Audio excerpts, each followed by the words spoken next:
اب میں چند حدیثیں آپ کو بتاؤں کہ قرآن کہاں تک تمہاری دوستی نبھاتا ہے۔ پہلی بات، کچھ لوگ ڈر کر کے چھوڑے ہوئے، ہم تو پڑھ ہی نہیں پاتے تھے، اس پر بھی میں آج ایک حدیث پڑھا، حضرت عائشہ صدیقہ رضی اللہ تعالی عنہا سے مروی ہے، فرماتی ہیں رسول کریم صلی اللہ تعالی علیہ وسلم نے فرمایا الماہر فی القرآن، جو قرآن کا ماہر ہے یعنی اچھی تجوید میں تلاوت کرتا ہے اور اس کے معنی بھی سمجھتا ہے، سب سمجھتا ہے، حضور اکرم صلی اللہ علیہ وسلم نے فرمایا قیامت کے دن وہ معزز محترم فرشتوں اور انبیاء کے ساتھ ہوگا۔ جو ماہر ہے قرآن میں، جو قرآن اچھے سے تلاوت کرتا ہے، یہاں تک تو بات ٹھیک ہے۔ آگے میرے آقا صلی اللہ علیہ وسلم فرماتے ہیں والذی یقرأ القرآن یتتعتع فیہ وعلیہ شاق فلہ اجران او کما قال رسول اللہ صلی اللہ علیہ وسلم۔ میرے آقا فرماتے ہیں اور وہ بندہ جو اٹک اٹک کے پڑھتا ہے، اس کے لیے زبان پھسل جاتی ہے، یہ صاف ہے الفاظ حدیث میں، جو اٹک اٹک کے پڑھتا ہے زبان پھسل جاتی ہے، یا ذہن موٹا ہے زبان موٹی ہے جلدی سمجھ میں نہیں آتا ادھر ادھر ہجے کر کے پڑھتا ہے، میرے آقا صلی اللہ علیہ وسلم نے فرمایا اس کو ڈبل اجر ہے، فَلَهُ أَجْرَانِ، اس کو دگنا اجر ہے۔ تو کیوں چھوڑ دیا تھا اس قرآن کو؟ یہی سوچ کر کہ پتہ نہیں کہاں غلطی ہو جائے، تم لگے رہتے ہیں، ایک دن وہ آ جاتا جب ہماری زبانوں کی لکنت کو بھی یہ صحیح کر دیتا۔ قرآن پاک علاج بھی ہے، شفا بھی ہے، دوا بھی ہے، رزق بھی ہے، رحمت بھی ہے۔ عزیزان گرامی، میرے آقا صلی اللہ تعالی علیہ وسلم نے فرمایا، احادیث کے چند جملے میں آپ کے سامنے رکھ دوں، رسول پاک صلی اللہ تعالی علیہ وسلم فرماتے ہیں کہ جو قرآن گھر میں تلاوت کرتا ہے اس کے لیے ایک فرشتہ ہے جس کا نام سکینہ ہے۔ حضرت اسید بن حضیر رضی اللہ تعالیٰ عنہ ایک صحابی ہیں، وہ رات میں تلاوت کر رہے تھے، اچانک بادل کا ایک ٹکڑا نیچے آ گیا۔ بادل کا ٹکڑا کبھی نیچے آپ نے دیکھا نہیں ہوگا، اس میں کیا ہوتا ہے معلوم ہے؟ جیسے فریج کھولنے کے بعد بہت تیز شبنم جیسی ٹھنڈک رہتی ہے، اس طرح بادلوں کو کچھ جمی ہوئے پانی اور برف جیسی چیزیں گھیری ہوئی رہتی، ایک ٹکڑا ان کے اوپر آ گیا۔ حضرت اسید ڈر گئے، ان کا گھوڑا ہنانے لگا، تیزی سے اچھل کود کرنے لگا، اور وہ قرآن پڑھ رہے تھے اس وقت، اور انہوں نے قرآن چھوڑ دیا، اور صبح حضور اکرم صلی اللہ علیہ وسلم کے دربار میں آئے، کہا یا رسول اللہ صلی اللہ علیہ وسلم مجھے ڈر لگ رہا ہے، رات کو میں چھت پر بیٹھ کر قرآن پڑھ رہا تھا، صرف میری بیوی ہے اور میرے گھر میں ایک گھوڑا ہے، مجھے ڈر یہ لگا کہ آسمان سے کچھ برس جائے گا اور میں ہلاک ہو جاؤں گا۔ بادل کا ٹکڑا یہاں تک آ گیا تھا، سر تک آ گیا تھا، اور میرا گھوڑا بھی دیکھ کر کے ہنانے لگا، اچھل کود کرنے لگا، یہ کیا معاملہ ہے؟ اللہ کے حبیب صلی اللہ تعالی علیہ وسلم نے فرمایا، مسکرایا، کہا اسید تلاوت چھوڑ کیوں دیا اور پڑھتے رہتے ہیں؟ اس لیے کہ وہ فرشتہ ہے جسے قرآن سننے کا بہت شوق ہے، جب بھی کوئی قرآن تلاوت کرتا ہے تو آسمانوں سے اتر آتا ہے، یہاں تک کہ میرے آقا صلی اللہ علیہ وسلم نے فرمایا فجر کی نماز میں آؤ، اپنے منہ صاف کر کے آؤ، اپنے منہ کی بدبو نکال کر کے آؤ۔ پوچھا کیوں؟ فرماتے ہیں میرے آقا صلی اللہ علیہ وسلم جب تم نمازوں میں قرآن کی تلاوت کرتے ہو کچھ ایسے فرشتے ہیں وہ اپنا منہ تمہارے منہ سے لگا دیتے ہیں، تو منہ کی بدبو نہ ہو، فرشتوں کو تکلیف نہ ہو، اس لیے کہ وہ قرآن سننے کے شوقین ہیں، جب تم تلاوت کرتے ہو تو وہ اتر جاتے ہیں اور تمہارے منہ سے اپنا منہ لگا لیتے ہیں۔ قرآن کی یہ برکت ہے میرے عزیز، دوسری کتابوں کے لیے کہیں ایسی فضیلت نہیں ملتی۔ یہ تو میں دائرہ اسلام میں موجود میرے آقا صلی اللہ تعالی علیہ وسلم کی بتائی ہوئی حدیثیں آپ کو پہلے بتا رہا ہوں، میں پھر دنیاوی معاملات میں بھی آؤں گا کہ قرآن کہاں کہاں ہماری رہنمائی کرتا ہے۔ پہلے تو ہم اپنے دائرے میں دیکھیں، ہم چھوڑے ہوئے ہیں نا اس کو۔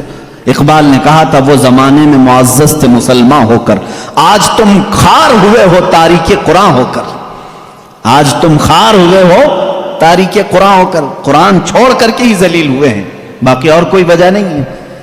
اللہ تبارک و تعالیٰ نے جو مقدس چیز تمہارے لیے اتاری، پچھلی امتوں کو کبھی یہ چیز نہیں ملی، قرآن جیسی برکت کسی امت کو نہیں ملی جو امت مصطفیٰ صلی اللہ علیہ وسلم کو ملی۔ تورات آئی ہے، انجیل آئی ہے، زبور آئی ہے، سب کو معلوم ہے نا، آسمانی کتابیں آئی، جاؤ اے مسلمانوں ڈھونڈ کر کے لاؤ تورات کا ایک نسخہ جو موسیٰ علیہ السلام پر اترا تھا، ڈھونڈ کر کے لے آؤ انجیل کا ایک نسخہ کہ جو عیسیٰ علیہ السلام پر اترا تھا، زبور کا ایک نسخہ لکھ کر کے آؤ. آج وہ کتابیں ناپید ہیں، اور اگر ہیں تو اس میں اختلاف. خود عیسائیوں کے ہاں 4 قسم کی انجیلیں پائی جاتی ہیں، یہودیوں کے ہاں تورات اولڈ ٹیسٹمنٹ میں، یونان والوں کا الگ، فلاں جگہ کے الگ، جرمنی کے الگ، یو کے الگ، امریکہ کے الگ. جا کر کے دیکھو گے تو ان کے نسخوں میں الگ الگ تبدیلیاں ہیں. زبور نام کی جو کتاب تھی داؤد علیہ السلام پر، وہ کہاں ہے؟ اس کی کتنی آیتیں غائب، کسی کو نہیں پتا. لیکن دنیا میں اگر خالد ہمیشہ رہنے والی کوئی کتاب ہے تو قرآن مقدس ہے. تم جاؤ امریکہ میں بھی تمہیں یہی قرآن ملے گا جو سورہ فاتحہ سے شروع ہو رہا ہے. عرب میں جاؤ یہی قرآن ملے گا جو والناس پہ ختم ہو رہا ہو. ہندوستان میں آؤ یہی قرآن ملے گا جس کے درمیان میں سورہ کہف ہے. کہیں پر بھی جاؤ قرآن اسی طرح سے آج موجود ہے. تمہیں ڈرنے کی ضرورت نہیں. مسلمانوں، قرآن کہیں ضائع نہیں ہوگا، کہیں ضائع نہیں ہوگا. آج کچھ لوگ یہ سوچتے ہیں کہ قرآن کو ہم مٹا دیں گے، خاک مٹا دیں گے، خاک مٹا دیں گے. تم جیسے بہت آئے، تمہارے سے بڑے بڑے بلکہ سڑے سڑے بھی آئے، قرآن کا کچھ نہیں کر سکے. اس لیے کہ اس کے حفاظت کی ذمہ داری خود اللہ نے لی ہے. قرآن میں خود فرماتا ہے اِنَّا نَحْنُ نَزَّلْنَا الذِّكْرَ وَإِنَّا لَهُ لَحَافِظُونَ. ہم نے ہی قرآن کو اتارا ہے اور ہم ہی اس کی حفاظت کرنے والے. اب اللہ کے ذمے میں ہے، اسی لیے قرآن کی حفاظت کا ذمہ امت کو نہیں دیا گیا. ورنہ یہی حال ہوتا جیسے پہلے کی امتوں نے کیا. عیسائی علماء کیا کرتے تھے؟ امیروں کے لیے الگ آیتیں بتاتے تھے، غریبوں کو الگ آیتیں بتاتے تھے، پیسہ لیتے تھے، آیتیں بدل دیتے تھے. اگر امت کے حوالے یہ قرآن بھی چھوڑ دیا جاتا تو دنیا دار زر خرید مولوی وہ قرآن کو بھی بیچ دیتے ہیں، حکومت کو راضی کرنے کے لیے آیتیں بدل دیتے ہیں. لیکن اللہ نے امت کے حوالے نہیں رکھا، خود اپنے حفظ و امان میں رکھا ہے. قرآن کو کوئی بدل نہیں سکتا. لا تبدیل لکلمات اللہ. رب تعالیٰ خود فرما رہا ہے اللہ کے ایک کلمے میں بھی تبدیلی نہیں. خوف کس بات کا تمہیں؟ اس کی قرآن کی اتنی حفاظت کی گئی ہے کہ اس کے سارے الفاظ گن کے رکھ لیے گئے ہیں. ایک لفظ بھی اگر کم ہو گیا تو پتہ چل جائے گا یہ قرآن نہیں ہے. الفاظ تو دور کی بات ہے میرے عزیزوں، اس کی صورتیں محفوظ ہیں. 114 صورتیں ہیں، اس میں ایک کم بھی نہیں ہوگی، زیادہ بھی نہیں ہوگی. ہم یہ سب محفوظ ہیں.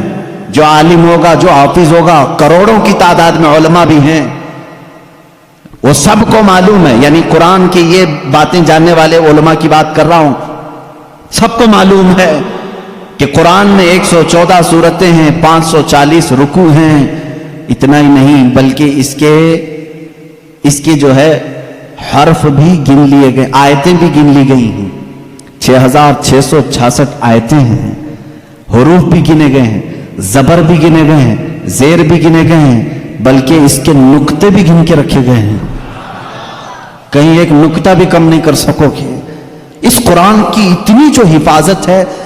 آج میں آپ کو بتاؤں، کبھی کسی نان مسلم کے پاس جاؤ اور اگر وہ تم سے یہ سوال کرے تو مسلمان ہے، اسلام ہی سچا دھرم ہے، کیا تمہارے پاس پروف ہے اس چیز کا؟ تم کیا کہو گے؟ حضور صلی اللہ تعالیٰ علیہ وسلم کے معجزے سناؤ. انکار کرے گا. میرے آقا صلی اللہ تعالیٰ علیہ وسلم نے چاند کے 2 ٹکڑے فرمائے، سورج کو پلٹا دیا، بہت سارے معجزے ہیں. وہ کہے گا میں نہیں مانتا ان چیزوں. وہ اس زمانے میں تھے، میں کہاں دیکھا ہوں. اگر تم اس کے سامنے اسلام کی عظیم فتوحات کو دکھاؤ گے، وہ کہے گا میں نہیں مانتا، یہ سب کہانیاں ہوں گی، ہمارے بھی بھگوانوں کے ذکر اس طرح سے کیے گئے ہیں، اسی طرح کی باتیں ہمارے پاس بھی موجود ہیں. ہر کوئی کہے گا. تمہارے پاس اگر اپنے حق ہونے کی کوئی علامت آج بھی موجود ہے تو صرف قرآن پاک ہے. اسے کہو میرے سچے مذہب پر اور اچھے مذہب پر قائم ہونے کی سب سے بڑی دلیل، سب سے بڑا پروف قرآن ہے. لا کر کے دکھاؤ اس طرح کی کوئی دوسری کتاب کسی کے پاس ہو.